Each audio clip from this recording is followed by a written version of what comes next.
Happy Monday, everybody. It's Josh coming to everyone with a Snapshot tarot reading. I just had a few moments to get this out there, and this is a three-card reading for anybody that comes across it. If you happen to come across this and you're watching this, this reading is meant for you. I'm going to use this tarot deck, the Ethereal Visions Illuminated Tarot. It is the Luna edition, and just to kick this off, I have to shuffle this deck 5 times.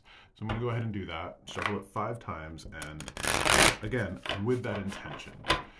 One of the things that I do want to talk about before we get into any of the cards or their meanings is, we're right in that time of year. We're almost in March, and if you're in the northern hemisphere anywhere, especially in northern New England where we're located, you're going to start to experience a little bit of that cabin fever, spring fever.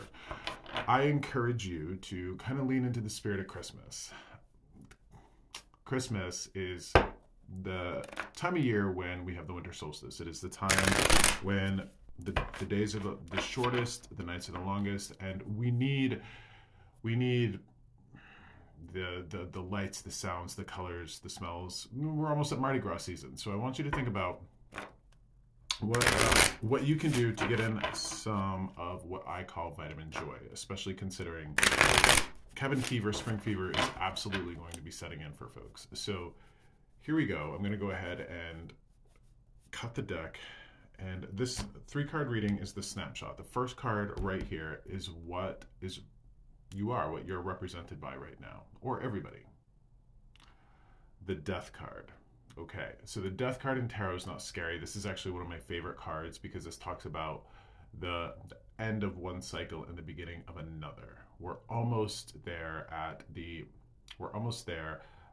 beginning of spring. And in fact, Pisces and the Pisces season that we're in is the last sign of the zodiac season. So if you think of the zodiac starting at Aries and then moving all the way around that circle, this is the final stage of the zodiac, and that's where we're at. So right now, think about how you can be reborn into spring. The springtime, boy, it's wonderful because that's when we're really seeing the return of the light. So the spring equinox is this opportunity to go from this dark depths of winter into the wonderful time of spring. So we have that's death, that's everybody right now. This card right here is what vexes and perplexes us, kind of our biggest challenge. And I've got to wonder if it has anything to do with spring fever, but we're going to see. Okay, so the Ace of Pentacles. The Ace of Pentacles is a gift.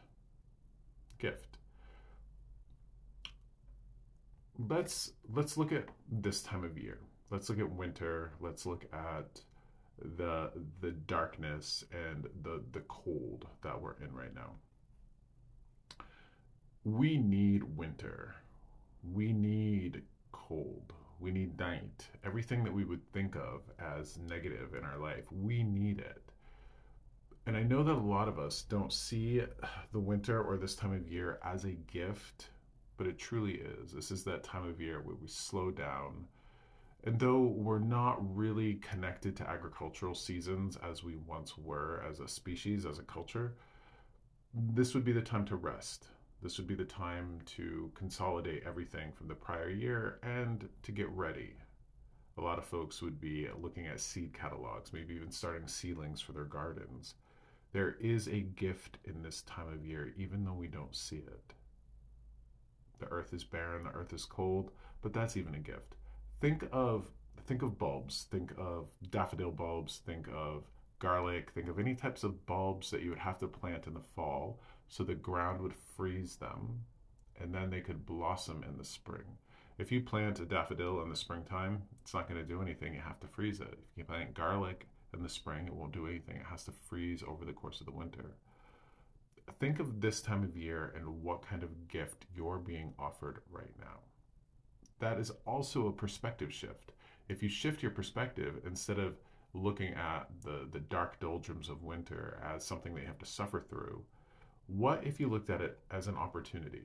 Perhaps this is the time of year where, because you can't really get outside much, this is maybe time for a renovation, remodel, a cleaning project, something that you haven't had the opportunity to do. And when you're more active in the spring, summer, and fall, maybe you won't have the time or the inclination to do it then. How can you turn this time of year into a gift? The next card is what heals and reveals. Okay, the Eight of Swords, another fascinating card because, well, all the cards are fascinating to me. This card very much speaks to being blind, and oftentimes that which you think is holding you back really isn't. Be careful because the swords are a mental card that, you don't want to think about, or perhaps adjust your perspectives. Think about how this can be an area of opportunity. I also like to think of the Eight of Swords as, these swords that are behind this woman. She thinks they're blocking her in. She thinks that they're holding her back. They're not. They're just there. And perhaps they're protecting. We should really lean into the idea that all seasons have a place, even though we might not like the cold or the darkness. If we didn't have the cold or the darkness, we'd have the sun all the time, and the sun all the time is nothing but it creates a desert. So we can have summer all the time, really, if we wanted to. It's not healthy for the earth. It's not healthy for us. What are the friends in your life that you think are foes? How can you take again this crisis that we're in around the last part of winter, right before we get into spring? How can we turn that into an opportunity? And that's a good lesson for us all, because we oftentimes struggle with a lot of different things in this world. How can we find an opportunity in them? The ancient art of alchemy would be to take lead and turn it into gold. How can you take a crappy situation or a negative situation and transform it into a better one? How can you take non-love and transform it into love? So just something to think about. I thank you for your time today, and thank you for tuning in. That's your weekly snapshot. I might actually end up doing this every week. So again, thank you for tuning in, and I hope the cabin fever and the spring fever doesn't get too much of you.